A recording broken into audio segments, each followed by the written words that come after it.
Good morning. Our topic for day 5 is about exact differential equation. So, we have this is only the introduction. So, in exact differential equation, we have m function of xy plus or minus n function of xy dy. So,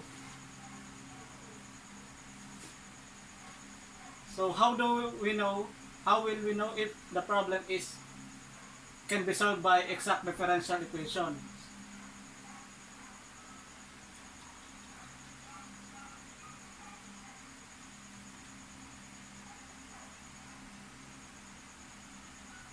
So as you can see, we have this form is also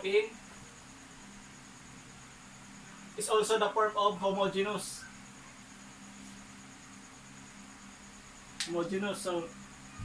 So they have the same form.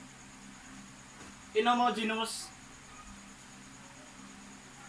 the term in M has the same degree and N has the same degree in homogeneous. While in exact differential equation,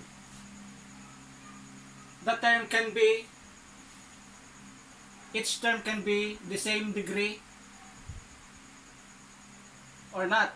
So, for example, here the first term is 1 degree, 1 degree, 1 degree, and 1 degree. This can be solved by homogeneous, or you can solve by exact differential equation. So another problem, we have this term is 1 and 1, so this is 2. So 2 degree, 2 degree, and 1 degree. So in each term, as you can see, this term is not the same. So it's different from second degree. So this problem, if the degree is the same, if the degree is the same, it can be solved by homogeneous. If not, so the same, it can be homogeneous or exact. You can solve it by exact.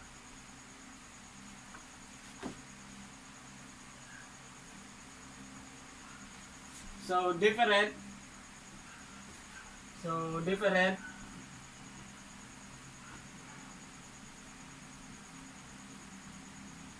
can be solved by exact.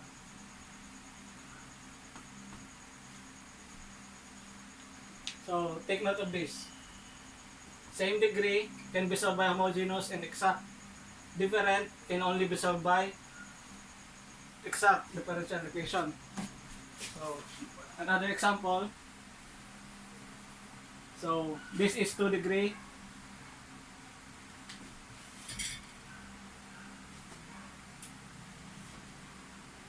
It's 2 degree, 2 degree, 1 degree, 2 degree.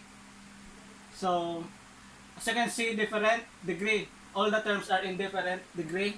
This can be solved by exact. So that's how you will determine what kind of solution you will use.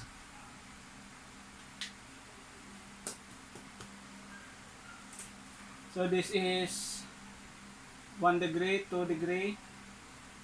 So this term is in 3 degree. So when you multiply y to this, it will become 3 degree. So different degree you can solve by exact.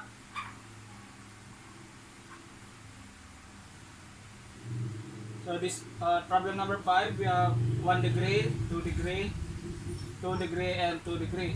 So different, that it can be solved by exact.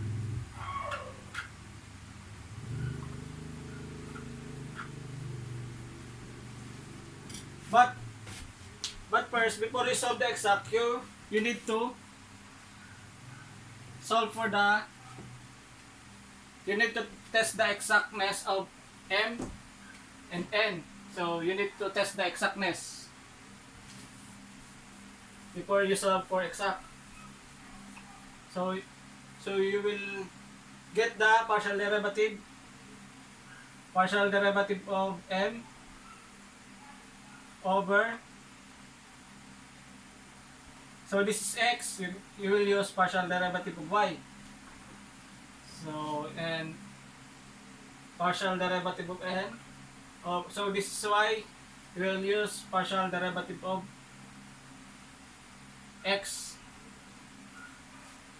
So this is derivative of y, partial derivative of y. So when you use partial derivative of y, x is equal to k. So when you use derivative, x will be constant, and here, so partial derivative of x, so y is equal to constant. So take note of that. So when you get the derivative of partial derivative of n and you get the partial derivative of n, if the result is the same, you can use exact. So you can use exact. That's how we test for the exactness of the equation. So take note of that.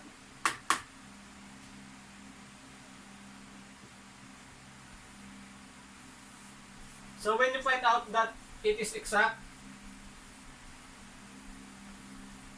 you can now integrate. So this is dx. So integral y is equal to constant.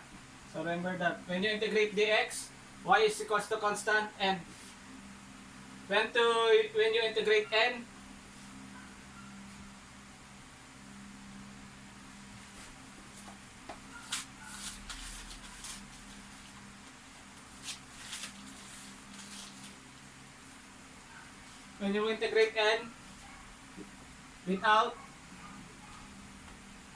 without x, so the term with x, so you integrate without x. So we will discuss this later. So remember that. So when you integrate y is equal to k and integrate without x, so the term involving x will be deleted. So that's the end of the introduction for day 5.